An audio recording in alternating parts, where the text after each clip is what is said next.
Hello and welcome to Saki Tech. So in today's video we are going to talk about the ping command for network troubleshooting. So if you're having network connection problems, you can use the ping command to send a signal to another device you're trying to reach and see if you get a response. So for those of you who are interested in how this works, the ping command is a subset of the ICMP, which is known as the Internet Control Message Protocol, and it uses what is called an echo request. So when you ping any device, you send out an echo request. And if the device you pinged is active or online, you get an echo response. And that is how you know the device you're trying to reach is working. If the device you're trying to reach is not working, or if it is offline, then you're not going to get an echo response. And that is when you can decide whether there's a problem on your network or not. Alright, so let's quickly use the ipconfig command, and I do have a video for this command and I explain what it does. ipconfig basically gives you information about your local network. So if I type in and press enter, I'm going to get my local IP address for this computer, and I'm going to get the default gateway IP address. The default gateway is your router. So let's clear the screen now that I know the addresses. And let's go ahead and ping the router. Okay, so ping 192.168.1.1. So what is going to happen here is we are going to send an echo request to the router, and the router is, if it is working, respond with an echo request. So let's press enter. And let us analyze these results. So what happened was we pinged the router with 32 bytes of data. So what we sent was we sent a tiny little packet of data that was in 32 bytes of size. And then I got a reply from the router 4 times. So this is 1, 2, 3, 4. The ping command by default sends out 4 32 bytes of data. Okay? And then if you look here, it says the time it took to get a response from the router was less than 1 milliseconds. We sent 32 bytes, and the time to live is not that important right now, so we can skip that. And then you also get statistics down here. So it says packets sent 4, packets received 4, and packets lost was 0. So when you see that the packets lost were 0, that is a good sign. That means of all the packets we sent, we got a response right back. Alrighty, so that means our connection is rock solid. So how does this work as far as network troubleshooting goes? What happens is, as you know, without your router you cannot go to the internet. Okay, so if you're unable to go to the internet, your first step should be to ping your router. If the router is working, then you can tell yourself that the router is not the problem. If the router is not working, then you can determine that it is the router that is the problem. Now let's go ahead and ping something beyond your router. Let's ping yahoo.com. So let's type in ping, and then you can go www.yahoo.com, and you can press enter. And what I'm going to do is I'm going to analyze the results one more time. So if it says pinging, this is the host name, here's the IP address of Yahoo right here, and we pinged Yahoo with 32 bytes of data. So we pinged it 4 times, and every single time we got a response back from yahoo.com. And remember, the response back is the same 32 bytes of data that we sent out. We get it right back. But if you look at the at each packet here, so let's look at the first packet. The time it took for us to get a response from Yahoo was 33 milliseconds. Now if you look at my local router, it was only 1 milliseconds. Now the router is sitting right next to me, but Yahoo is probably all the way in another state. So that is why it takes more time to send a packet and receive a response from yahoo.com. So again, we sent 4 packets and we got 4 responses. And if you look down here, it says ping statistics for 98.139.183.24, which is the IP address of Yahoo. We sent 4 packets, we received 4 packets, we lost 0 packets. So what does that mean? That means the connection is in fact rock solid. Okay, and if you look down here, the minimum time to get a response from Yahoo was 27 milliseconds, which is the fourth packet right here. The maximum time to receive a response from Yahoo was 33 milliseconds, which is the packet over here, and the average is 29 milliseconds, which is the addition of all these divided by 4. Now, so the ping command is all about analyzing the packets. You send out a packet, you run the ping command, you send out some packets, and you analyze the results. For example, if I had sent 4 packets and I received only 1 packet back, my lost packet numbers would be 3. So that would mean that there's a connection problem somewhere in the line from me to yahoo.com.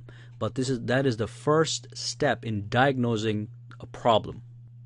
Now, as another example, let's ping something that doesn't exist and see what happens. So let's do ping 192.168.1.5000. Okay, so I know for a fact that that IP address does not exist on my local area network. So if I press enter, it says ping request could not find host 192.168.1.5000. Please check the name and try again. So let's say that 192.168.1.5000 was a server on my local area network. I tried to ping it and I did not get a response. So what does that mean? That means it's not working. So I have to go to my server and I would have to configure it to make sure it is working. I would check the cables, I would make sure the server is turned on and that is configured properly. Okay?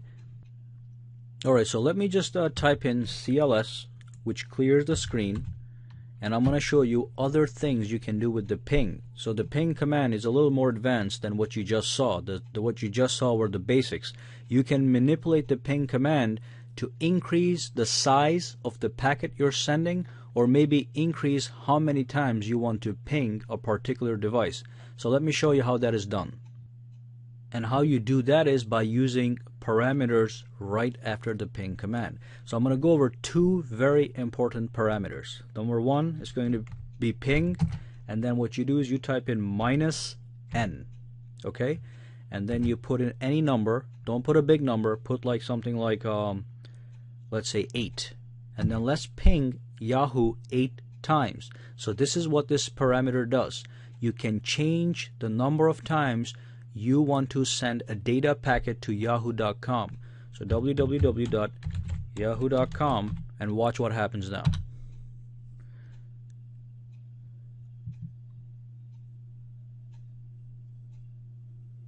Okay, so instead of sending Yahoo 4 packets that we usually do by using the ping command all by itself, we were able to send Yahoo 8 packets.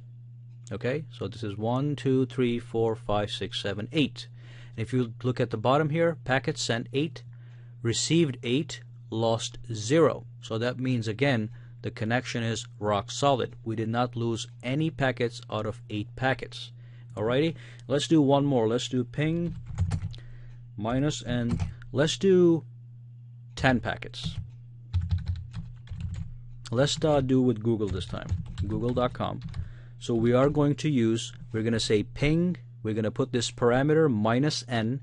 After the parameter, you put in how many packets you want to send, and then you type in the destination IP address or the destination address. Okay, so press enter. 3, 4, 5, 6, 7, 8, 9, 10. Again, we sent out 10 packets if you look at the bottom here. So remember, ping statistics for 74.125.131.99. That is the IP address of the Google server. So we sent 10 packets.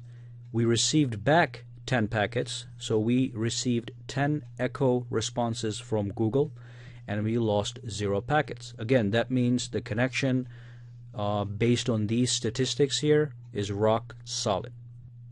Okay, so that was the first parameter I want to go over. It's a nice way to extend how many packets you can send, which gives you greater control over trying to diagnose a problem. So if you send 4 packets, that is not a big deal. Anybody can send and receive 4 packets. But what if you send 100 packets to Google? You're bound to lose a packet or two, which will kind of tell you if your connection is in fact solid or there's some problems here and there. Anyway, let's go to the next parameter. So let's type in ping, and this time I'm going to use -L. And what this allows me to do is it allows me to designate the size of the packet. So if you look up here, the packets by default are 32 bytes. So that's the first ping, and even the ping on the top for Yahoo, 32 bytes. So by default, our packets are sized 32 bytes. If I do the -L, and I can type in 100. So I can say that I want to send a packet in the size of 100 bytes instead of 32 bytes, or even 1,000. Okay, let's do 100, and let's send this down to google.com. And remember, by default it's going to send 4 packets. Okay, we're not using the -N parameter, we're using the -L parameter, which allows me to designate the size. So if you look over here, it says pinging www.google.com, Google's IP address with 100 bytes of data. So I increased the size of the data. And then again, I sent 4 packets, I received 4 packets, I lost 0 packets. So even with 100 bytes, the connection is pretty good. Okay, I'm not losing any packets. Okay, so there's one very important point I want to make before I move on. It pays off to analyze each line of data. Okay, so here I pinged Google with 100 bytes of packets, right? I sent 100 bytes, but if you look over here, I got a reply from Google, and this is Google's IP address, 74.125.131.99, with a response of 64 bytes of data. So I sent 100 bytes, but Google responded with a 64 byte packet. Why? Because I could have sent Google 1 gigabytes, but Google cannot respond with a whole gig every single time. If they do that, their network connection will choke. So Google probably have configured their servers to only respond with a maximum of 64 bytes to ping requests. Okay, so I cannot send a ping request of 1 gigabyte to Google. Like I said, if I do that, their connections could choke. This could even be a form of an attack. I can sit here and I can tell 100 other people to keep pinging Google all day with 1 gigabyte, and that is going to choke Google's servers. Their connection speed is going to go down, and people that are trying to access Google are going to have problems. So even if I send 100 bytes of data, Google only responds with a maximum of 64 bytes. And 64 bytes is nothing. Alrighty, and the final thing I'm going to go over with the ping command is how you can combine parameters. So I can ping, let's say I'm going to ping Google again. I'm going to ping Google 6 times, and I'm also going to send 64 bytes of data every single time. Actually, you know what? Let's make that 50 bytes. So I can actually combine parameters and use them together. .com. So that's ping -N means ping X many times, so I'm going to ping it 6 times, and then -L means designate the size of the data packet you're sending over, and that's going to be 50 bytes. And I'm going to ping www.google.com. Press enter. Let's wait for this to complete. Okay, so we pinged Google with 50 bytes of data. We pinged it 6 times, 1, 2, 3, 4, 5, 6, and Google responded with 50 bytes of data, and they responded pretty quickly, 28 milliseconds the first time, 27 the next time, and the times varies a little bit. Okay, but if you look at the bottom here, packet sent 6, received 6, lost 0. Again, that means the connection is really good. But as you can see, the point of this ping command was that you can combine the parameters. You can combine -N with -L to do 2 things at once. We were able to increase the size of packets we sent, the number of times we sent it over. Alright, so let me clear the screen, CLS, and then I'm going to show you one more thing. If you type in ping/help, you will get a list of all the parameters that you can use and combine with each other over here. Okay, I cannot show you all of them because some of them don't work, but you can take a look at them if you're interested. But the -N and -L I think are the most important.